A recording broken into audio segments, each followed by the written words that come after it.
શરૂ થવાની સાથે શહેરમાં ડાયરિયા, ઝાડા, ઉલટી અને તાવની બીમારી ઝડપથી ફેલાઈ રહી છે. વધતું સંક્રમણને જોતા આરોગ્ય વિભાગે કડક કાર્યવાહી પણ શરૂ કરી છે. ઉનાળાની સિઝન શરૂ થવાની સાથે શહેરમાં ડાયરિયા, ઝાડા, ઉલટી અને તાવની બીમારીઓ વધી રહી છે. ત્યારે મહાનગરપાલિકાના આરોગ્ય વિભાગ દ્વારા અપાયેલી માહિતી મુજબ દરરોજ 50થી વધારે ગંભીર દર્દીઓ સરકારી હોસ્પિટલમાં આવી રહ્યા છે.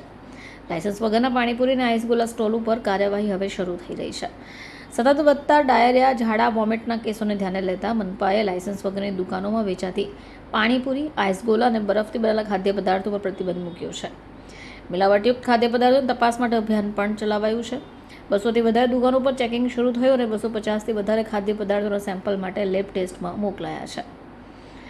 આ વર્ષે માર્ચ મહિનાથી જ ડાયરિયા પથરાઈ ગયો ત્યારે ગરમીમાં પાણી પ્રદૂષિત થવાને કારણે પણ આ બીમારી ઝડપથી ફેલાઈ છે.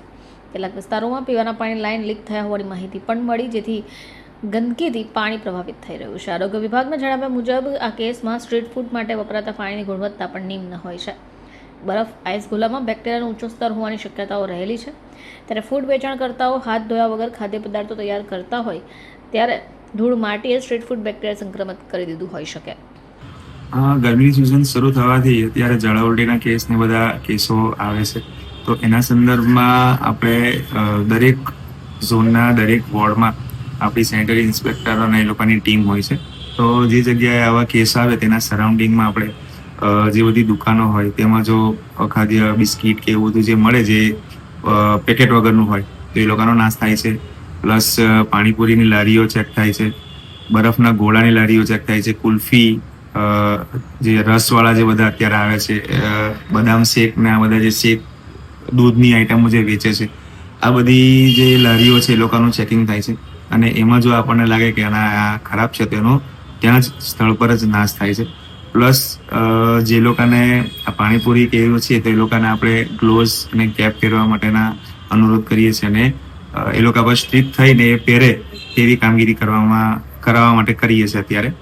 અને જે ચોમાસું હવે ઉનાળો ચાલુ થયો છે હવે, તો આ બાબતની સઘન ઝુંબેશ દરેક ઝોનમાં હવે ચાલુ થશે ડ્રાઈવના સ્વરૂપમાં, જેમાં તમામ જે લારીઓ છે એ લોકોનું ચેકિંગ થાય ને સારામાં સારું રિઝલ્ટ આવે ને આપણે આરોગ્યપ્રદ ખાવાનું લોકો ખાય તે વાતની ઝુંબેશ કરશું. સર, આઈસ ગોલા અને અન્ય જે જ્યુસના હોય છે એ કઈ રીતે લોકોને તકલીફ કરી શકે? અનહાઇજેનિક આઈસ જે કહેવાય કે ભાઈ જે એ લોકોએ સ્ટોર કરવો જોઈએ એ પ્રમાણે સ્ટોર ના કરેલો હોય, ખુલ્લામાં હોય. આવી રીતે જ્યુસ પણ એવું હોય કે એ લોકોનું ખુલ્લામાં જ્યુસ હોય જે આપણે જે ઢાંકીને વેચવાનું હોય અને એમાં જે બરફ યુઝ કરવાનો હોય તો એ બરફ બી હાઉસહોલ્ડ બરફ હોવો જોઈએ. આ બધું ઇન્ડસ્ટ્રીયલ બરફને બધું યુઝ થતું હોય એટલે એ અનહાઇજેનિક હોય, તો એ બાબતે ઝાડા ઉલટી થવાના ચાન્સીસ વધી જાય છે. Bureau report, channel